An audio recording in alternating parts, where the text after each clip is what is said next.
जिसने खुदा से दिल लगाया उसके रसूल पे सब कुछ लुटाया।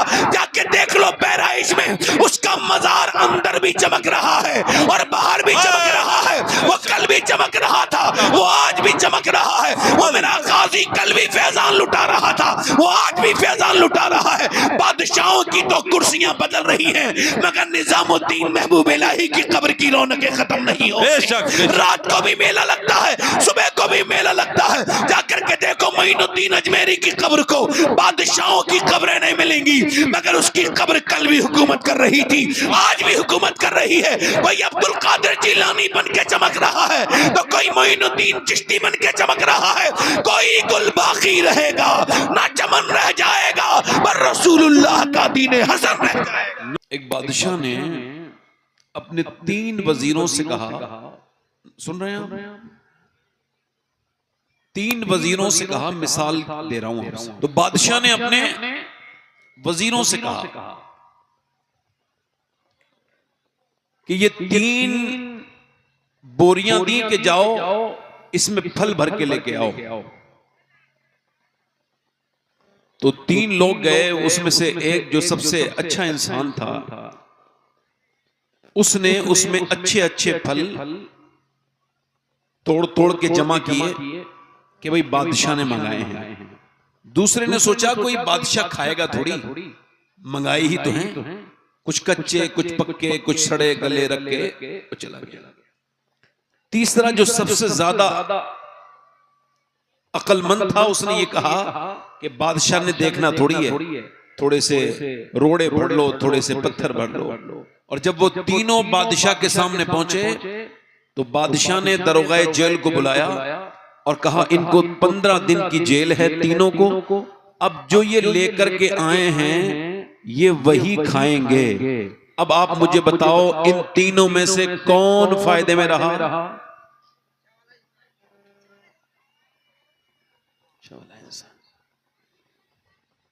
अब अल्लाह ने आपको दुनिया में क्यों भेजा? आपने कभी इस पे गौर ही नहीं किया होगा। ये दुनिया अल्लाह ने क्यों बनाई? आपकी और मेरी जिंदगी सैर के लिए, तफरी के लिए, मोबाइल के लिए, इंस्टाग्राम के लिए। आजकल फलस्तीन के नाम पर लोगों ने बाइकाट शुरू किया है। मैं इसका मुखालिफ नहीं, करना चाहिए, बिल्कुल बाइकाट करो। आप कोका कोला पीते भी हैं, मैं पीता ही नहीं उसको। थम्स अप बेकार है, बिल्कुल नहीं पीना चाहिए। थम्स अप को निकाल के रील बना के उसका बाइकाट करके चंद लाइक के लिए, ये फलस्तीन के लिए हिमायत में इसराइल का बाइकाट नहीं है। इसराइल का बाइकाट क्या है आज मैं आपको बता रहा हूं। आपको क्या लगता है सिर्फ मोबाइल में वो सिर्फ आपका ये जो आपका ये कोका कोला है ये सिर्फ आपका इसराइली प्रोडक्ट है? ये KFC ये इसराइली प्रोडक्ट है? या फिर ये कैफेचिनो ये सिर्फ इसराइली प्रोडक्ट है? या पेप्सी ये इसराइली प्रोडक्ट है? नहीं नहीं नौजवानों, जिस इंस्टाग्राम की रीलों पे तुम्हारी जिंदगियां बर्बाद हो रही हैं वो इंस्टाग्राम भी इन्हीं इसराइलियों का है, फेसबुक इसराइलियों का है, यूट्यूब इसराइलियों का है। अगर तुमको वाकई में बाइकाट करना है तो अपने मोबाइल से इंस्टाग्राम की रील निकालो और नबी के कुरान को इंस्टॉल करके उसे पढ़ना शुरू करो। ये हकीकी मानों में इससे खुदा भी राजी हो जाएगा, उसका रसूल भी। बेशक नारे तकबीर, नारे रिसालत, मसलके आला हजरत जिंदाबाद। थोड़ा सा माइक और ठीक कर दे भाई, आवाज इसकी कम करें। मैं आपसे अर्ज कर रहा था कि मेरे भाइयों ये जिंदगी आपकी क्यों है? ये अगर ऐसे मैं कहूं कि ये जो तकरीर कर रहा है हो सकता है ये अपनी जिंदगी की आखिरी नसीहत नोट करा रहा हो। चूंकि लोगों को ऐसा लगता था कुछ जमाने पहले तक कि मौत जो आती है ना वो बुढ़ापे में आएगी, मगर जब जवानी में मौत लोगों को मरते हुए देखा तब भी कुछ बूढ़ों को यह एहसास अभी तक नहीं हुआ कि मौत, अल्लाह के रसूल फरमाते हैं जैसे आदमी की उम्र बढ़ती है। अभी एक साहब ने यह एतराज किया था कि मेरी बारे में कि वो तमहीद उनके पास नहीं है। मैंने कहा हमारे पास वक्त नहीं होता तकरीर का, आप तमहीद की बात कर रहे हैं। क्या बात रही। कुछ लोग ऐसे हैं बेचारे तमहीद बांधते हैं, उनकी तकरीर नहीं होती। मेरी तकरीर हो जाती है, चलो तमहीद नहीं होती, क्या हो गया। क्या बात है, बहुत। हमारे मोइन भाई बहुत अच्छे इंसान है माशाल्लाह, बड़े अच्छे नकीब हैं। मैं अपने बात कर रहा हूँ, थोड़ा सा इको इसका साफ आवाज साफ करो। ये सारे उलमा तशरीफ रखते हैं। अल्लाह के रसूल ने फरमाया जैसे इंसान की उम्र बढ़ती है उसकी दो ख्वाहिशात जवान होने लगती है, यानी बढ़ने लगती है। एक तो पैसा कमाने की चाहत, दूसरा जिंदा रहने की चाहत। तो मैं अर्ज कर रहा था आपसे मेरे भाइयों, भाई आपको लगता नहीं आप माइक का काम ठीक से नहीं कर पा रहे हो? ये आवाज जो सीटी बार बार आ रही, एक जगह सेट कर दो बस, और मेरी आवाज बस ऐसी कर दो माइक में जो इन लोगों को जाती रहे, ताकि कयामत के दिन मैं अपने रब के सामने हाजिर हूं तो इनमें से कोई मेरा दामन पकड़ के ये ना कह दे कि ये आया जरूर था जलसे में, मगर रब इसने वो बातें नहीं कही थी जिससे हमारी जिंदगी बदल गई थी।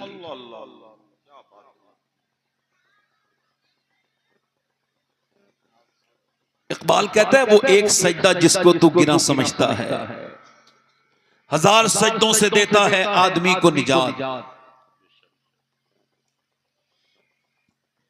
तो मैं ये अर्ज कर रहा था मेरे भाई, लुकमान हकीम ने अपने बेटे को नसीहत की, बड़ी हिकमतों का बाप था वो आदमी। लुकमान ने अपने बेटे से कहा मेरे बेटे तौबा रोज करते रहना, मौत कब आ जाती है अचानक पता नहीं चलता इंसान। यानी आप लोग बड़े आवाज कर रहे हो, जो लोग आवाज कर रहे हैं मेरे भाई उनसे बड़ी हाथ जोड़ के गुजारिश है हुजूर की महफिल खराब ना करें। अच्छा, एक आदमी बरेली में 25वीं शादी की एनिवर्सरी मना रहा है, यानी 25 साल उसकी शादी को हुए हैं। उसका नाम वसीम है और उसने एक हॉल बुक किया है, उसमें उसने खाना वाना खाया है, लोगों को खिलाया है, फिर वो नाच रहा है और नाचते नाचते उसने अपना दिल पकड़ा, गिर गया, दिल का दौरा पड़ के मर गया।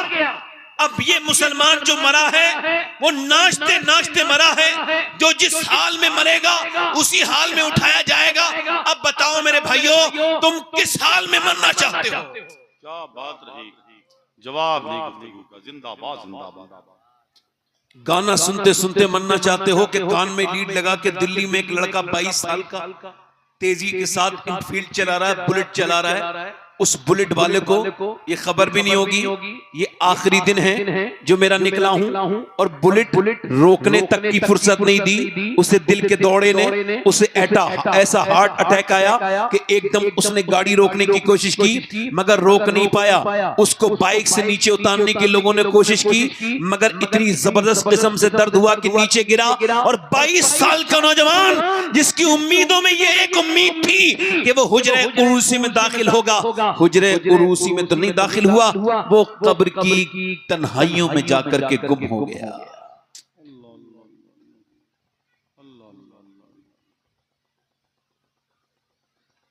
बाप के मरने के बाद, भाई के मरने के बाद, गांव में से जनाजे उठने के बाद अगर कोई नौजवान ये समझता है कि अभी कोई उसे और आएगा समझाने के लिए, बेवकूफ है वो।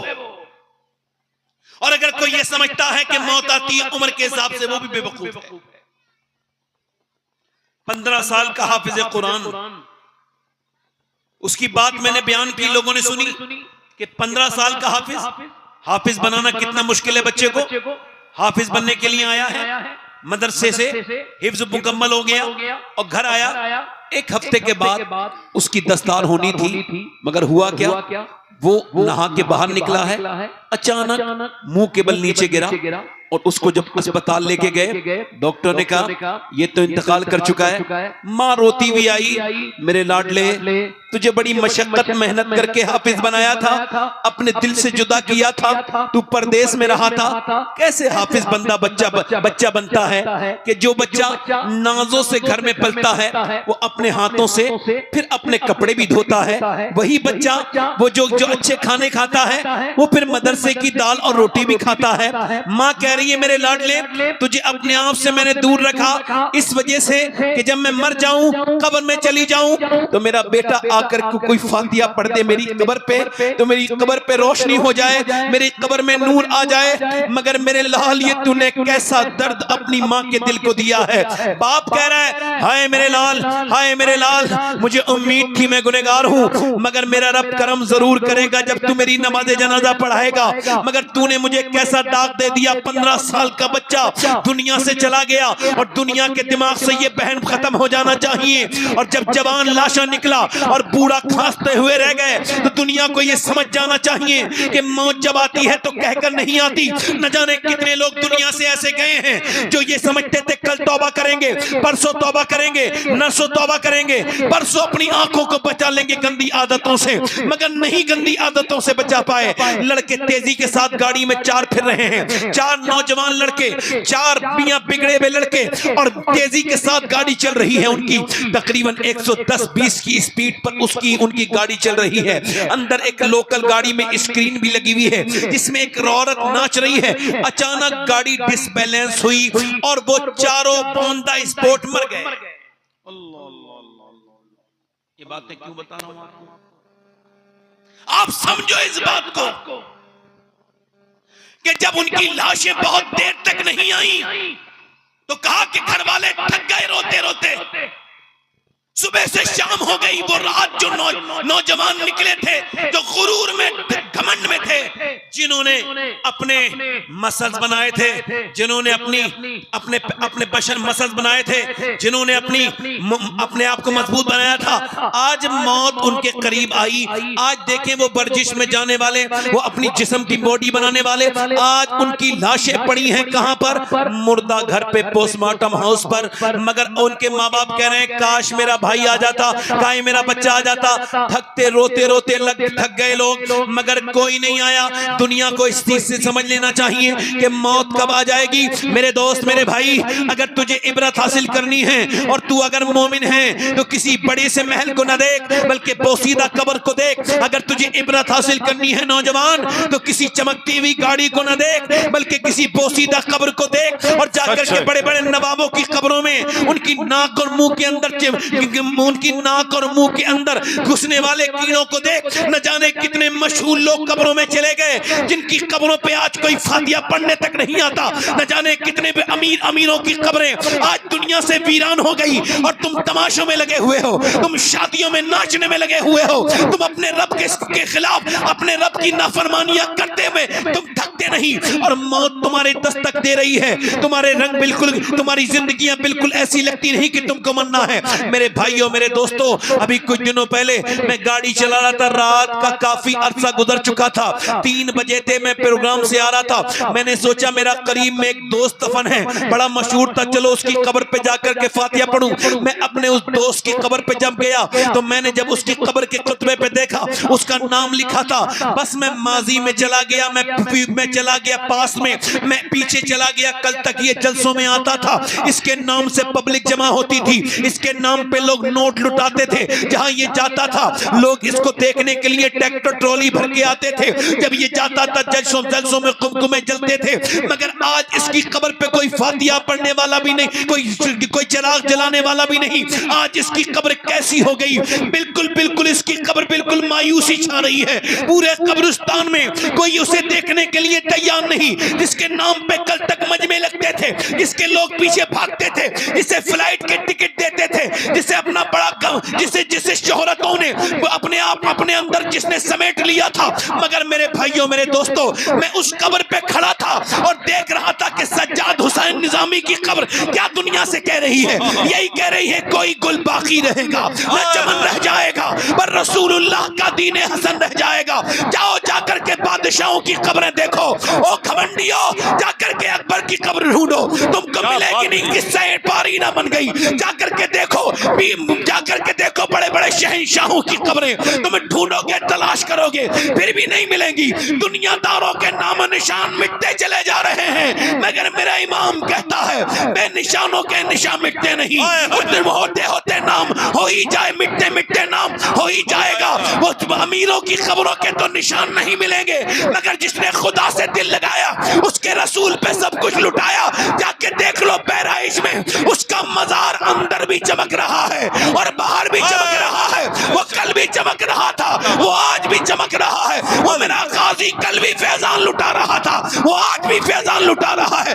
बादशाहों की तो कुर्सियां बदल रही हैं, मगर निजामुद्दीन महबूब इलाही की कब्र की रौनकें खत्म नहीं होती। रात को भी मेला लगता है, सुबह को भी मेला लगता है। जाकर के देखो मोइनुद्दीन अजमेरी की कब्र को, बादशाहों की कब्रें नहीं मिलेंगी, मगर उसकी कब्र कल भी हुकूमत कर रही थी, आज भी हुकूमत कर रही है। कोई अब्दुल कादिर जिलानी बन के चमक रहा है, तो कोई मोइनुद्दीन चिश्ती बन के चमक रहा है। कोई गुल बाकी रहेगा ना चमन रह जाएगा, पर रसूलुल्लाह का दीन हसन रह जाएगा। नारे तकबीर, नारे रिसालत, मसलके आला हजरत ताजदारे मदीना कॉन्फ्रेंस हजरत अल्लामा सैयद शवाहत मियां साहब किबला। अगर माइक ठीक हो जाए तो थोड़ी सी तकरीर कर दूंगा। दिल लगा के बोलो सुभान अल्लाह, सुभान अल्लाह।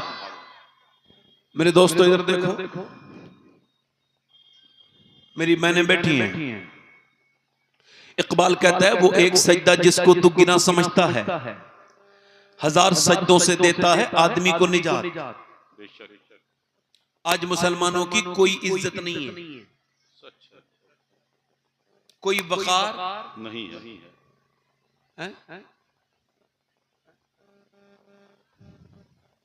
और तारीख इब्ने हिशाम ने लिखा है कि जब हुजूर के वो सियाबी साद अबी वक्कास ने अपनी फौज से कहा कि यहीं पे पड़ाव डालो, लोग थक गए अफ्रीका के जंगलों में, बीच जंगल में जब मुसलमानों के खेमे लगने लगे तो वहां के लोगों ने कहा हुजूर ये क्या कर रहे हैं, यहाँ शेर हैं, यहाँ खतरनाक किस्म के जानवर हैं, सांप बिच्छू हैं, यहाँ पे आपकी फौज को नुकसान पहुंचेगा, यहाँ पे आप अपना खैमा न लगाइए। फरमाने लगे मेरे फौजी थक गए हैं, यहीं पे आराम करेंगे। कहा हुजूर नुकसान पहुंचेगा। आपने फरमाया बिल्कुल नहीं। आवाज दी ओ जंगल के जानवरों, एक रात के लिए जंगल खाली कर दो, मोहम्मद के गुलाम आराम करेंगे। अभी हुजूर के गुलाम की बात पूरी नहीं हुई है कि अचानक बड़े बड़े जानवर जंगली अपने अपने बच्चों को करके अपने साथ बाहर निकल रहे हैं और छोड़ के जा रहे हैं जंगल, और दुनिया को ये बता रहे हैं कि मोहम्मद से वफा तूने तो हम तेरे हैं। क्या बात रही, जिंदाबाद जिंदाबाद जिंदाबाद। ये जहां चीज है क्या भाई, माइक का इसका गूंज कम कर दो, गूंज। माइक बहुत अच्छा है, गूंज और कम करो। ए भाई ए बैठ जाओ, बैठ जाओ। गूंज कम करो, गूंज और कम करो, इसकी गूंज और कम करो, आवाज सादा कर दो, बिल्कुल सादा। कोई गुल बाकी रहेगा ना चमन रह जाए। बोलिए बोलिए सुभान अल्लाह, सुभान अल्लाह। सरकारी खबर लें, अब सुने मेरी बात। मैंने जो आपके सामने बात कही थी वो आपके सामने करके अपनी इंशाअल्लाह खत्म कर दूंगा। फिर मोहम्मद अली फैजी साहब होंगे और आप होंगे।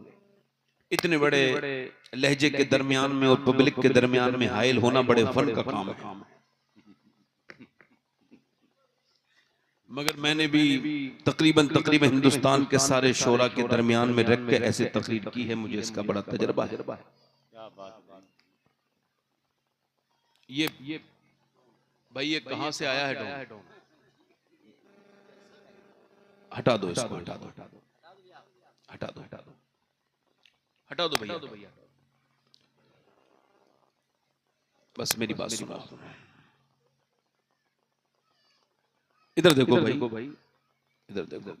अब 10 मिनट सुन लो, थोड़ा सा सेट होगी, आवाज साफ आ रही है आपको? हाँ बस सुनो। मैं आपसे ये अर्ज कर रहा था मेरे भाइयों, वो एक सजदा जिसको तू गिरा समझता है, 1000 सजदों से देता है आदमी को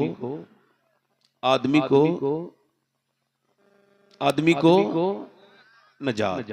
1000 सजदों से देता है आदमी को नजात। यानी इंसान जो है ना वो इस तरफ से भाग रहा है। मौला अली फरमाते हैं जो रब के सामने झुकता है वो सबके सामने नहीं झुकता, जो रब के सामने रोता है वो सबके सामने नहीं रोता, और जो सबके सामने रोता है वो रब के सामने। आपने देखा है मुसलमान तकरीरें कर रहे हैं लोग, और लोग कहते हैं भाई ये कर लो, ये सी तालीम हासिल कर लो, वो सी तालीम हासिल कर लो। तो मुसलमान जितनी तालीम अब है इतनी 20 साल पहले मुसलमानों में तालीम, और जितनी 20 साल के बाद होगी इंशाअल्लाह अब नहीं है। मगर तालीम से अगर इंसान की तरक्की होती और इस्लाम को फरोग होता, ये मैं तालीम का मुखालिफ नहीं, मगर सुनो इकबाल कहता है होना ये फूल तो बुलबुल का तरन्नुम भी ना हो। यानी अगर सरकारे दो आलम से इश्क नहीं है तो कहता है कि बेअमल थे ही जवां दीन से बज़्ज़न भी हुए, उनको तहजीब ने हर बंद से आजाद किया, लाके काबे से सनम खाने में आबाद किया। मेरी तरफ देखिए, मेरी तरफ गौर कीजिए, कितने लोग ऐसे हैं दुनिया में जिन्होंने अपने रब को राजी कर लिया, और कितने लोग दुनिया से ऐसे चले गए जो सिर्फ यूं ही पैदा हुए और ऐसी जानवरों की तरह दुनिया में रहे और मर गए। कहा था अकबर इलाहाबादी ने, क्या बताऊं अहबाब क्या कारे नुमाया कर गए, एमए किया, डिग्री ली, नौकरी की, पेंशन ली और मर गए। यही जिंदगी है अगर, तो ये तो जानवरों की भी जिंदगी है। आपने कभी ये समझा नहीं कि तरजीह कहां देनी है, कहां पे आपको झुकना है, किसके सामने रोना है, किसको अपना दुखड़ा सुनाना है, किसको अपना दुखड़ा नहीं सुनाना है। मुसलमानों मेरी तरफ देखो आप और गौर करो मेरी इस बात पर। वो मौलाना रूम कहते हैं एक बादशाह था, वो शिकार का शौकीन था, शिकार करने जाता था, सुबह को भी शाम को भी। शिकारी बहुत जबरदस्त किस्म का था, और शिकारी जब होता है इतना तो वो भूल जाता है शिकार के वक्त कि मुझे जाना किस तरफ है, यानी कहां पे जाना है। बस उसको अपना शिकार दिमाग में रहता है। वो एक हिरन के पीछे भाग रहा था, सारे फौजियों से जुदा हो गया, उसका ऊंट जा करके एक रेत में जाके उसके पांव बंध गए और उसके पांव जाके धंस गए, और उसके घोड़े के काट लिया एक बिच्छू ने, उसका घोड़ा तो मर गया, अब ये भी मरने के करीब है। ये घुटनों के बल गिरा है और फिर रोता है और दूर दौड़ता है, भागता है। इसको लगता है प्यास की वजह से सामने के वो सामने देखता है, ऐसा लगता है कि सामने उसके पानी है मगर रेत चमक रहा है। ये जाता है और जाकर के बार बार जब देखता है धोखा देने लगी रेत और मौत आने लगी बिल्कुल सामने, तो बिल्कुल अपने घुटने टेक के दुआ करता है, मालिक मुझे अपने फजल से यहाँ की मौत से बचा ले, मेरे मालिक अपने करम से, अपने फजल से, अपनी मेहरबानी से मुझे पानी अता कर दे, जिंदगानी अता कर दे, मैं कुछ दीन का काम करना चाहता हूँ। नेक आदमी था, अल्लाह ने दुआ कबूल की। एक अचानक एक झटका लगा, उसको नींद का तो देखा सामने एक पानी, एक झोपड़ी है, अंदर गया, जाकर के बोला पानी है, मैं प्यासा हूँ। इसने 1 गिलास 2 गिलास 3 गिलास 4 गिलास एक देहाती की झोपड़ी में जाकर के पानी पिया, और फिर मैंने मुतमईन होकर बोला कि साहब बात यह है कि मैं बादशाह हूँ और इस मुल्क का तुमने मेरी जान बचाई है, मैं प्यासा था, ये मेरी अंगूठी रख लो, कभी तुमको कोई जरूरत पेश आए तो इस अंगूठी को मुझे दिखा देना, अगर तुम आओगे मेरे यहाँ पर तो तुम्हें कोई रोकेगा नहीं। ये कह के वो चला गया। 3-4 महीने के बाद देहाती को कोई परेशानी ऐसी आई जिसका हल नजर नहीं आता था। उसने सोचा पहला काम साफ साफ सीधा सीधा सादा सादा कि बेच दूं इस अंगूठी को और काम अपना निकाल लूं, मगर अंगूठी को बेचने से सोचा कि क्या पता अंगूठी कितनी महंगी हो। बादशाह के यहाँ सफर करके चला गया, बादशाह के यहाँ पहुंचा तो वीआईपी मेहमान बन गया, मेहमान खुसूसी। बादशाह उसकी अंगूठी को देख करके उसे वीआईपी मेहमान बना दिया गया। बगैर रोक टोक के बादशाह के हुजरे खास में, बिल्कुल मेन कमरे में जहां बादशाह रहता था वहां पहुंचाया।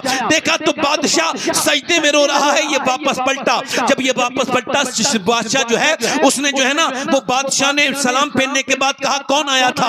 लोग पकड़ के ले आए, हुजूर ये आया था। उसने अंगूठी दिखाई, हुजूर ये अंगूठी आपकी है, मैंने आपकी जान बचाई थी। कि बात ठीक है, तुम क्यों आए थे और फिर तुम क्यों वापस जा रहे थे? क्या कोई ऐसी परेशानी आई थी जिसका कोई हल नजर नहीं आ रहा था? मैंने सोचा बादशाह के पास जाके बताऊं, मैंने देखा आप आप किसी और के सामने रो रहे हैं, तो मैंने सोचा उसके सामने क्यों रोऊं जो कहीं और रोता है। रोना है तो चलो उसके सामने रोते हैं जिसके सामने बादशाह भी रोता क्या है। बात रही, जिंदाबाद जिंदाबाद, सुभान अल्लाह। जवाब नहीं, जिंदाबाद जिंदाबाद, जवाब नहीं, जिंदाबाद जिंदाबाद, सुभान अल्लाह। मतलब जब तक हम सजदे करते थे, दश्त तो दश्त है, दरिया भी ना छोड़े हमने।